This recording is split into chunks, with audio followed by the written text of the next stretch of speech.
De izquierda a derecha. Regresándole dignidad a la política. Un encuentro de ideas de todo el espectro político con respeto y propuestas. Un podcast de Jorge Rivera Ríos.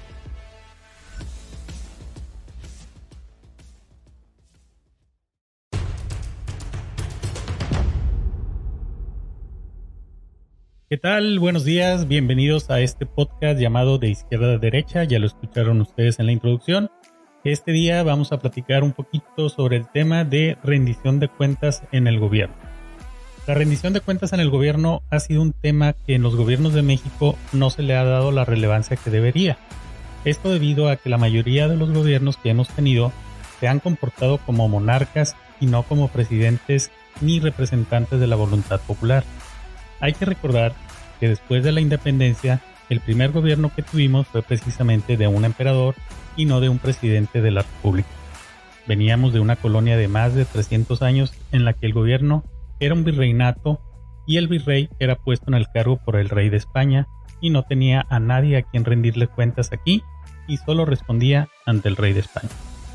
Cuando se derrocó a Agustín de Iturbide como emperador de México y se quiso instaurar la República, con la elección de un presidente y cámaras de diputados para llevar a cabo las tareas de gobierno, la rendición de cuentas no fue uno de los temas prioritarios y se siguió tratando al presidente de la República como si fuera un emperador o un rey. En los gobiernos posteriores, sobre todo en la época de la invasión de Estados Unidos a México, de la Guerra de Reforma y el Porfiriato, la rendición de cuentas fue todavía mucho menor.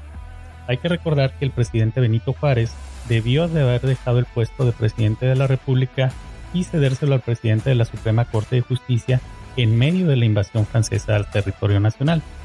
Sin embargo, por lo complicado de la situación en el país, no lo hizo y tampoco se realizaron elecciones en ese año, por lo que se rompió el orden constitucional que debería de haber imperado en ese momento.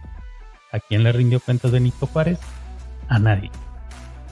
Después de la Revolución de 1910, iniciada por Francisco I. Madero, uno pensaría que la rendición de cuentas, que tanto se habían negado a instaurarse en los gobiernos de la República, llegaría y tendríamos por fin un gobierno que atendiera las causas sociales y que le rindiera cuentas a la ciudadanía. Desafortunadamente, la revuelta revolucionaria no concluyó con la llegada al poder de Francisco I. Madero, y continúa durante los siguientes 7 años hasta que en 1917 se volvió a emitir una constitución en el país. En esta nueva constitución se implementó que el presidente de la República tendría que rendir un informe anual ante el Congreso de la Unión para señalar el estado general que guarda la administración pública del país y que los diputados tuvieran oportunidad de cuestionar y de darle seguimiento a los asuntos que más apremiaban.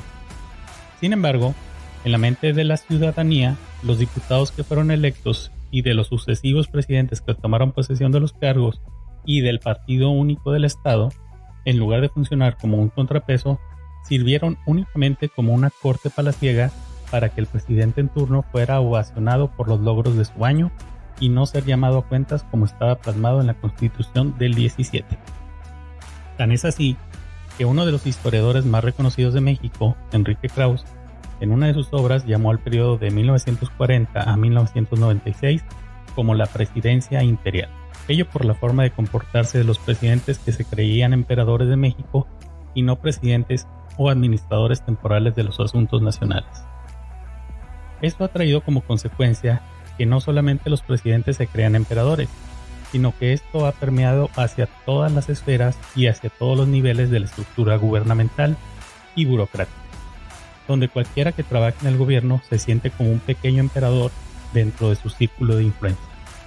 Si un ciudadano quiere llamar a cuentas a su representante, llámese diputado, presidente municipal, regidor, gobernador, senador o presidente de la República, o inclusive a cualquier empleado de oficina de gobierno, lo primero que se va a encontrar es que esta persona se va a negar a dar respuesta a cualquiera de las inquietudes que como ciudadanos pudiera llegar a tener, acogiéndose a su esfera de protección por ser trabajador del gobierno. ¿Cómo nos ha afectado esto en la actualidad? Pues que ante una verdadera falta de rendición de cuentas, todos nuestros políticos y todos los partidos políticos se sientan intocables, y por lo tanto atiendan a sus propios intereses sin pensar en las necesidades del país y de la ciudadanía. Necesitamos que en México se implemente un verdadero sistema de rendición de cuentas. Esto se podría lograr, desde mi perspectiva, permitiendo la reelección de ciertos cargos de elección popular. Por ejemplo, el cargo de presidente de la República podríamos reducir el tiempo de periodo de 6 a 4 años y permitir una sola reelección, muy al estilo de Estados Unidos. En el caso de diputados y senadores, la reelección podría ser de manera indefinida y con esto dar oportunidad a que los ciudadanos sean los que realmente puedan definir si un diputado o un senador merece continuar en el cargo, porque realmente representa los intereses de la población que lo eligió. En el esquema actual, en el sistema político mexicano, los diputados y senadores, por decir el ejemplo más común, tienen que responder a los intereses de sus partidos al momento de votar en diferentes cuestiones que se somete a su consideración, ya que de lo contrario pueden hacerse acreedores a sanciones como no ser postulados para una reelección, como actualmente está en la ley, y llegar a casos extremos como la expulsión de sus bancadas e incluso de sus partidos políticos. Eso también tendría que aplicarse a niveles de presidentes municipales, regidores, diputados locales e incluso gobernadores de los estados. Por la forma que está diseñado el sistema político actual, muchos políticos no ven más allá de su posición actual y deciden traicionar los principios por los que llegaron al puesto de elección popular o caer en actos de corrupción porque no van a tener más futuro en su carrera política.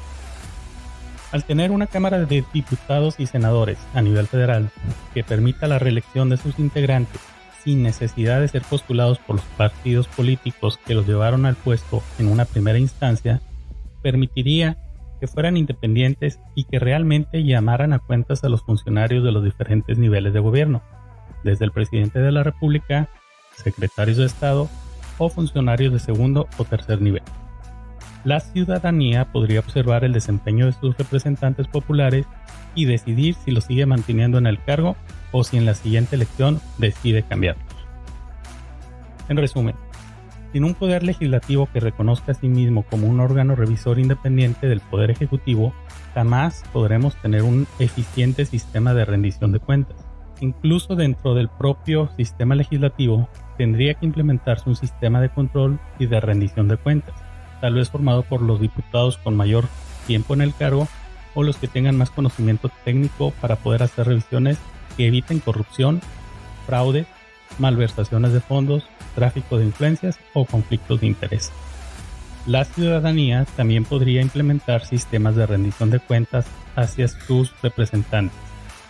Pudieran ser de manera informal o bien estar regulados dentro de alguna ley que los ayudara y les diera marco jurídico para realizar estas tareas. Por ejemplo, hacer más fácil el acceso a la información pública, realizar reuniones frecuentes con sus diputados para ver qué están haciendo, cuestionarles por los sentidos de sus votos en diferentes materias, preguntarles por las nuevas propuestas de reforma o por sus propuestas para crear o reformar las leyes que actualmente tenemos, y sobre todo, para que los representantes sientan la presión de los ciudadanos y respondan a los intereses de la ciudadanía. También sería necesario implementar medidas de corrección en caso de que los representantes populares se negaran a rendir cuentas o que el resultado de su desempeño no fuera el esperado por los electores. En algunos casos, se pudiera esperar al siguiente periodo electoral y prohibirse su postulación de alguna manera o que la ciudadanía votara en contra de ellos. En otros casos, se podría actuar y solicitar la renuncia de algunos funcionarios, incluyendo los gobernadores y el presidente de la República. Hacer efectiva la frase de cumplir y hacer cumplir la Constitución y las leyes que de ésta emanen es fundamental para renovar nuestro sistema de gobierno y nuestra clase política actual. Nuestra clase política parece haber perdido todo residuo de dignidad, de responsabilidad y de honor.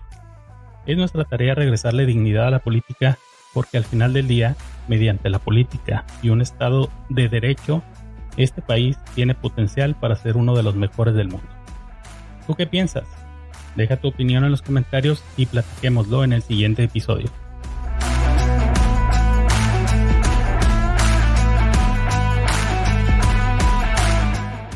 Eso fue todo por el episodio de hoy. Gracias por escucharlo, por compartirlo, pero sobre todo por tus comentarios con tus ideas y propuestas. Nos escuchamos la próxima semana.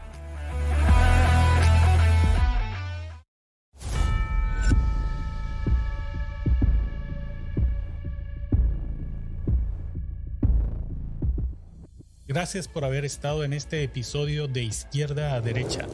Los esperamos en la próxima emisión.